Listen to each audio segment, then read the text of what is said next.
Some levity there. Some levity.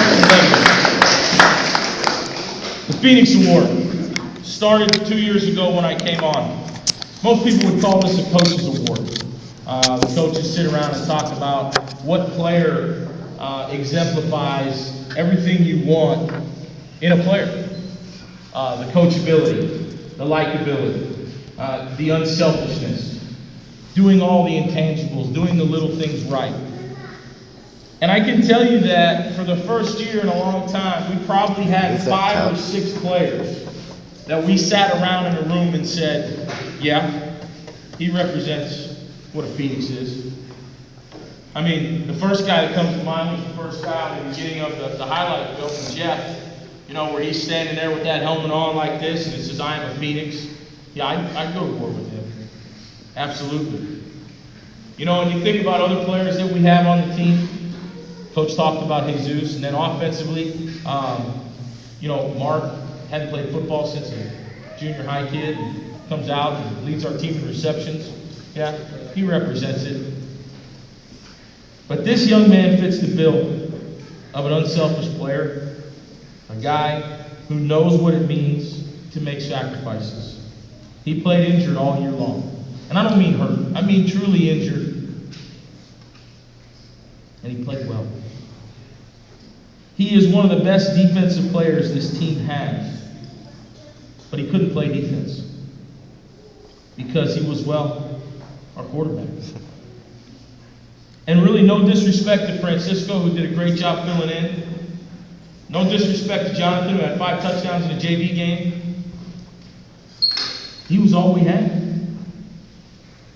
And if he got injured or went down, our offense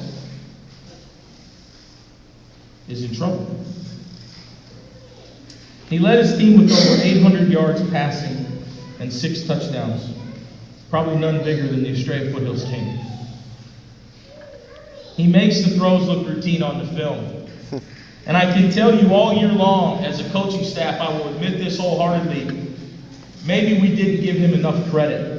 Because at times we said, yeah, he's a good athlete, that's why he's playing there. But when you watch his mechanics, and he spent time with a quarterback coach friend of mine from January through May, getting better, he truly has what it takes to become a really good quarterback. I wanted to give him a 2-way go, so we rolled him out a ton. That's the hardest throw for a quarterback to make. Especially some of those throws he threw to Mark and Ephraim that were over 40 yards.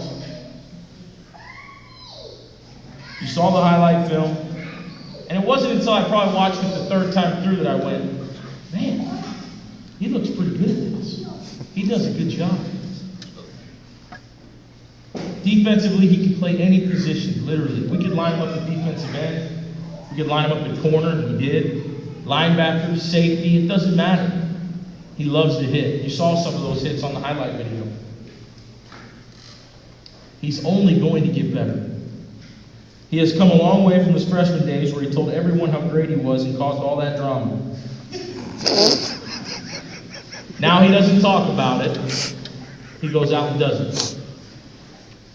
He reminds me a ton of a kid that no one else gave credit to, that I know he looks up to, that wore the number 10 jersey at Phoenix Christian.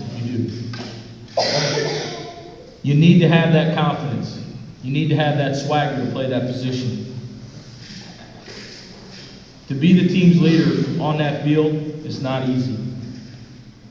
When he got the chance, he did. And he led them well. I mean, he tried to give the game away in Estrella. He did. I mean, between him and Ernie, I don't know, man. You guys fumbled that snap about 4 times. And, you know, I don't know. I might have had a heart attack right there on the field. But then he tosses up a prayer. Amen, Jesus. Nice Amen. Amen. He's a good kid, through and through, coachable and ready to learn. He can handle the pressure. As a sophomore, 2 days away from the YC game, he stepped in and he ran that game. Managed the clock very well, did everything I asked of him. Led the team right down the field on an opening drive to score against Human Catholic, something that hadn't been done in over 5 years here at Tonopah Valley. All the games this year, all the hits, all the ribbing from his teammates, all the ribbing from his coaches, all the berating, the up close and personal conversations with Coach Karvis on the sideline. I got in your butt a ton because I expected you to do it like I showed you. No, better yet, I expected you to do it better than me because you have the skills to do it. This year's Phoenix Award, an unprecedented young man, and a great many things to come from him, Jaden Masch.